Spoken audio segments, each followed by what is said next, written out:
नमस्ते बच्चों, online classes में आपका एक बार फिर से स्वागत है। हिंदी साहित्य के हमारी जो पुस्तक चल रही थी हिंदी साहित्य में सरयू, उस पुस्तक के अंदर हमने अभी तक अध्याय 1 और अध्याय 2 के बारे में अध्ययन किया। उसके बाद में आज हमारे सामने अध्याय 3 आता है। कौन सा? अध्याय नंबर 3 आता है। इस अध्याय नंबर 3 में हमारे सामने रहीमदास जी के पद आते हैं। किसके पद आते हैं? रहीमदास जी के पद आते हैं। यानी कि हमारा हिंदी साहित्य का जो इतिहास है, हिंदी साहित्य का इतिहास 4 कालों में विभाजित किया गया है। आदिकाल, उसके बाद में हमने दूसरा काल पढ़ा था भक्ति काल, तीसरा रीतिकाल, और इसके बाद में जो चौथा काल आता है वो कौन सा है? आधुनिक काल। कौन सा काल आता है? आधुनिक काल। अब जो रहीमदास जी है वो किस काल के हैं? रीतिकाल के। किस काल के हैं? रीतिकाल के रहीमदास जी माने जाते हैं। यानी कि यहाँ पर काल विभाजन है वो आदिकाल, भक्ति काल, रीतिकाल और आधुनिक काल। भक्ति काल यानी इसमें जो भी कवि थे वो सारे के सारे भक्ति से संबंधित थे। यानी ये काल पूरा का पूरा किसका था? भक्ति से संबंधित था। रीतिकाल था, ये दरबारी संस्कृति का काल था। किसका काल था? दरबारी संस्कृति का काल था। किसका काल था? दरबारी संस्कृति का काल था। यानी कि इस काल के अंदर जो भी पदों की रचना की उसमें किसका वर्णन किया गया था? राजाओं और महाराजाओं का क्या किया गया था? वर्णन किया गया था। और इस काल में जो भी कवि रहे थे वो किसी राजा के सानिध्य में रहा करते थे। इसी प्रकार रहीमदास जी के जो पिता थे, रहीमदास जी के पिता जिनका नाम क्या था? बैरम खां। जिनका नाम क्या था? बैरम खां। बैरम खां जो मुगल सम्राट अकबर के संरक्षण में रहे थे, और अकबर के संरक्षण में रहकर ही इन्होंने वैराग्य, नीति, प्रायणता आदि गुण विरासत में मिले थे। और वहीं से रहीमदास ने भी अपने जीवन की क्या की थी? शुरुआत की थी। इस प्रकार से रीतिकाल का हमारी सिलेबस में जो अगला कवि दिया गया है उसका नाम क्या है? रहीमदास जी। एक बार रहीमदास जी का हम क्या जानते हैं? साहित्यिक परिचय, जिसमें उनका व्यक्तित्व एवं कर्तृत्व के बारे में हम क्या करेंगे? अध्ययन करेंगे। तो देखो बच्चों, सबसे पहले अध्याय नंबर 3 में कौन है? रहीमदास जी। कौन है? रहीमदास जी। सबसे पहले अगर इनका जन्म देखें तो रहीमदास जी का जो जन्म है वो 1556 ईस्वी को हुआ। रहीमदास जी का जन्म 1556 ईस्वी को हुआ। इनका जो जन्म स्थान है, इनका जन्म स्थान कहाँ देखने को मिलता है? लाहौर। वर्तमान में कहाँ स्थित है? पाकिस्तान। वर्तमान में कहाँ स्थित है? पाकिस्तान। लाहौर में इनका क्या हुआ था? जन्म हुआ था। इनकी जो मृत्यु है, इनकी मृत्यु हुई थी 1626 ईस्वी। इनकी मृत्यु कब हुई थी? 1626 ईस्वी। इसी के साथ में इनका जो पूरा नाम था, इनका पूरा नाम क्या था? अरबुद्र रहीम, अरबुद्र रहीम खान खाना। अरबुद्र रहीम खान खाना इनका क्या था? पूरा नाम था। इनके पिता का नाम क्या था? बैरम खां। इनके पिता का क्या नाम था? बैरम खां। तथा साथ में इनकी माता का नाम क्या था? सुल्ताना बेगम। क्या था? सुल्ताना बेगम। इनकी माता का क्या था? नाम था। ये व्यक्तित्व किनका है? रहीमदास जी का। यानी कि रहीमदास जी का जो जन्म है, रहीमदास जी का जन्म 1556 ईस्वी को हुआ। स्थान लाहौर पाकिस्तान में हुआ।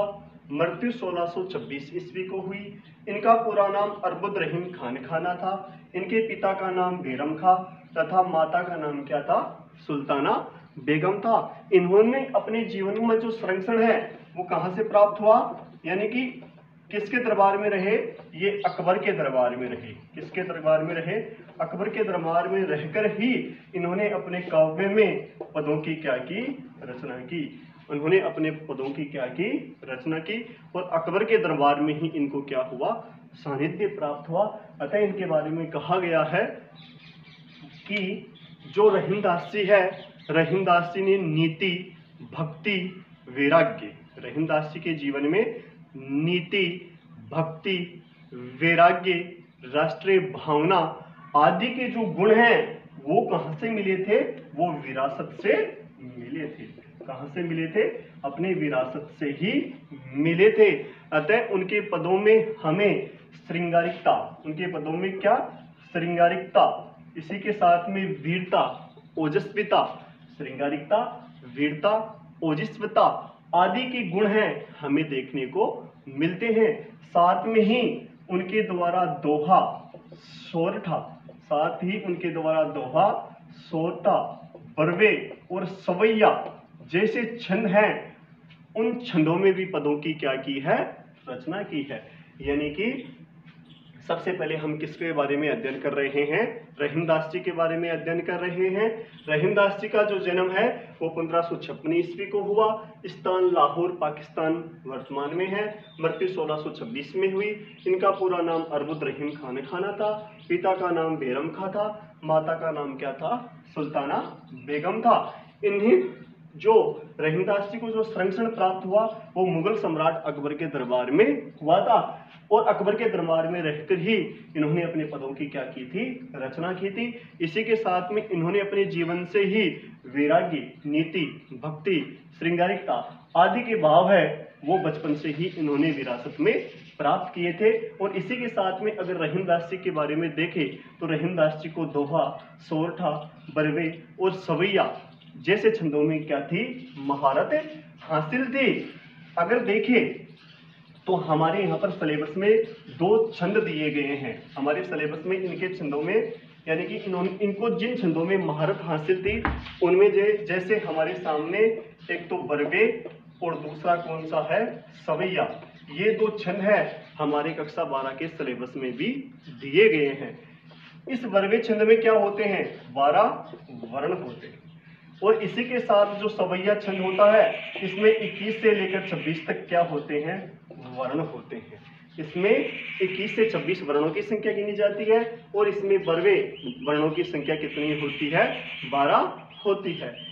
अगर यहाँ पर देखें तो इन 21 से 26 वर्णों में इसके मुख्यतः 11 भेद होते हैं, जिनमें से हम देखें तो मदिरा, मालती, सुमुखी, चकोर, दुर्मिल, किरीट, अरसात, अरविंद, सुंदरी, लवंगलता और कुंदल, ये 11 क्या है, मुख्य भेद हमें देखने को मिलते हैं। इस प्रकार जब भी हम छंदों का अध्ययन करेंगे तब इनको विस्तार से हम देखेंगे।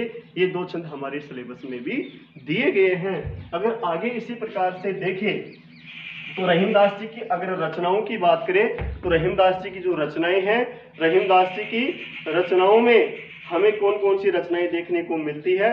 तो सबसे पहले देखो इनकी रचनाएं कौन कौन सी हमें देखने को मिलती है। तो देखें तो सबसे पहले इनकी रचना कौन सी है, रहीम दोहावली। कौन सी है, रहीम दोहावली। कौन सी है, रहीम दोहावली। कौन सी रचना है, रहीम दोहावली। कौन सी रचना है, रहीम दोहावली हमें देखने को मिलती है। और इसी के साथ में रहीम दोहावली के बाद में रास पंचाध्यायी। कौन सी है, रास पंचाध्यायी। रास पंचाध्यायी। इसी के साथ में आगे देखें तो मदनाष्टक। कौन सी है, मदनाष्टक। मदनाष्टक के बाद में अगर देखें तो कौन सी है, नगर शोभा। कौन सी है, नगर शोभा। रहीम दोहावली, रास पंचाध्यायी, मदनाष्टक, नगर शोभा, ये हमें इनकी मुख्य रचनाएं देखने को मिलती है। यानी कि सबसे पहले हमने रहीमदास जी के बारे में अध्ययन किया, रहीमदास जी के पदों के बारे में हमने जाना। तो देखो सबसे पहले रहीमदास जी का व्यक्तित्व हमने पढ़ा और उसके बाद में उनके कर्तृत्व के बारे में जानकारी प्राप्त की। तो इनकी अगर रचनाओं की बात करें तो रहीम दोहावली, रास पंचाध्यायी, मदनाष्टक, नगर शोभा, फिर रहीम सतसई। और देखें तो इनकी कौन सी रचना है, रहीम सतसई और इसी के साथ में बर्वे नायिका भेद, बर्वे नायिका भेद, ये भी इनकी मुख्य रचनाएं मानी जाती है, ये भी इनकी रचनाएं मानी जाती है। यानी कि रहीम दोहावली, रास पंचादही, मदनाष्टक, नगर शोभा, रहीम सतसई, बर्वे नायिका भेद, ये रहीमदास जी की मुख्य क्या है, रचनाएं हैं। आगे आने वाली नेक्स्ट वीडियो में हमारे जो भी सिलेबस के पद दिए गए हैं रहीमदास जी के, उन पदों के बारे में हम विस्तार पूर्वक क्या करेंगे, अध्ययन करेंगे।